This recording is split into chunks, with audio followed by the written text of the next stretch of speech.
હાસોટ માર્ગ ઉપર વધતા અકસ્માતને લઈ સ્પીડ બ્રેકર મૂકવા માંગ કરાઈ છે। હાસોટ ખાતે પસાર થતા સુરત અંકલેશ્વરને જોડતા નેશનલ હાઈવે 64ને સ્ટેટ હાઈવે ઉપર વધતા જતા અકસ્માતના પ્રમાણે લઈ ખાસ કરી હાસોટ ટાઉન ખાતે સ્પીડ બ્રેકર મૂકવા માટે તેમજ જરૂરી દિશાસૂચક સાઇડ બોર્ડ મૂકવા અને રોડને અડીને આવશે અકસ્માતના ભયજનક વૃક્ષો દૂર કરવા માટે ગત 11 મે 2023ના રોજ જિલ્લા સ્વાગત પ્રોગ્રામમાં રજૂઆત કરાઈ હતી। જે બાદ માત્ર કેટલાક સ્થળે સાઇનબોર્ડ ઊભા કરવામાં આવ્યા છે, પણ માર્ગ ઉપર અડચણરૂપ વૃક્ષો તેમજ સ્પીડ બ્રેકર મૂકવામાં આવ્યા નથી।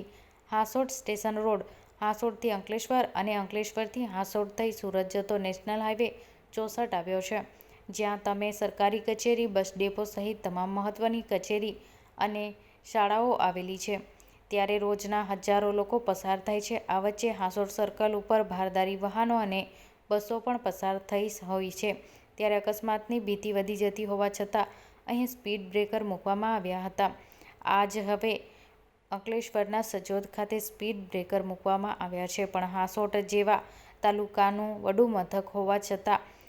ટાઉન હોવા છતાં અહીં સ્પીડ બ્રેકર, દિશાસૂચક બોર્ડનો અભાવ જોવા મળી રહ્યો છે, છતાં તંત્ર દ્વારા આજ દિન સુધી કોઈ નક્કર કાર્યવાહી ના કરવામાં આવતા સ્થાનિકોમાં ભારે નારાજગી જોવા મળી રહી છે અને આ અંગે ત્વરિત અસરથી કાર્યવાહી કરવા આવે તેવી માંગ કરાઈ છે।